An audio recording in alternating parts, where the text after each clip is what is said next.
Bonjour à tous, bienvenue sur 01net TV et peut-être étiez-vous avec nous hier jeudi pour ce nouveau numéro du 01 Live, toute l'actualité, le débriefing de l'actualité de la semaine en direct de 18h à 18h30 et hier nous évoquions les failles de sécurité d'Apple.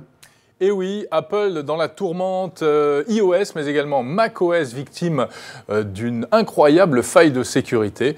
Alors ça valait le coup qu'on essaye de comprendre et on l'a fait avec Gilbert Kallenborn. Replay.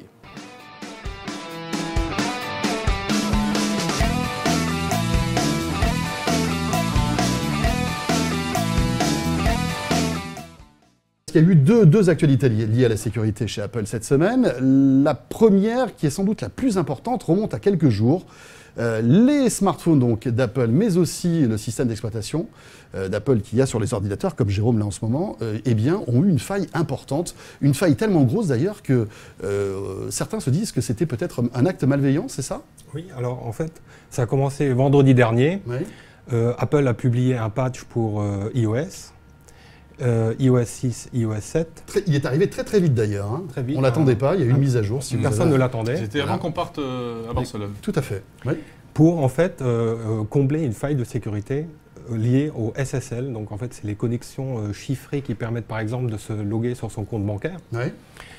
Et qui permet une faille qui permettrait en fait à un hacker un petit peu doué de s'insérer, de se faire passer en fait pour le compte bancaire, la messagerie, etc.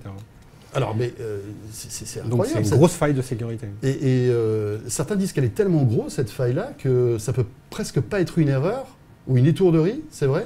C'est vrai. Alors, il suffit de regarder le code source d'Apple, parce que c'est une petite faille dans une librairie technique. Et en fait, l'erreur, elle est tellement grosse que tout le monde se demande comment Apple ne l'a pas. Voilà, comment Apple ne l'a pas vu. Parce que c'est simplement une petite ligne de code qui a été dupliquée. Il existe plein d'outils en fait qui permettent de voir ce genre d'erreur, mais là, ça n'a pas été vu. Mais alors, juste pour qu'on comprenne bien, concrètement, qu'est-ce que ça a pu avoir comme conséquence pour nous, utilisateurs de produits Apple? Franchement, il y avait de quoi être inquiet ou pas? Oui, parce que la faille en fait a été découverte en janvier dernier. Oui. Mais existait déjà depuis 1 an et demi.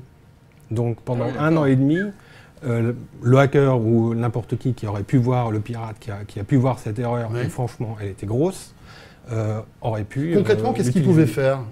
Si on était, je crois qu'il fallait être connecté sur un Wi-Fi public, c'est ça? Pour qu'il puisse avoir accès à toutes les informations qui étaient échangées, par exemple sur mon iPhone? Par exemple, il suffit en fait d'accéder au réseau.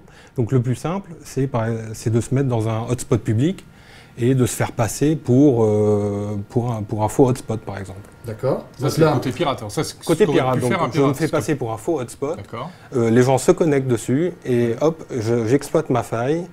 Et là, on avait accès à tout le contenu de l'iPhone ou du Mac? On peut voir tout ce qui se passe. Bon, on l'a bien compris, ça c'était la première faille. Il y en a eu une deuxième, décidément, ça a été un peu la fête chez Apple. Alors une deuxième cette fois-ci qui permettait de voir ce qu'on tapait sur les iPhones par le biais d'une application qui avait été mise à disposition sur l'App Store, c'est ça? Voilà, alors ça c'est des chercheurs en sécurité qui ont réussi à camoufler une application, à l'introduire sur l'App Store d'Apple. Oui.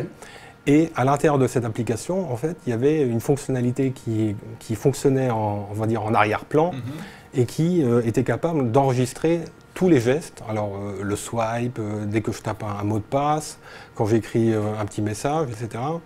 Donc tout ça, c'était enregistré par cette application. Incroyable.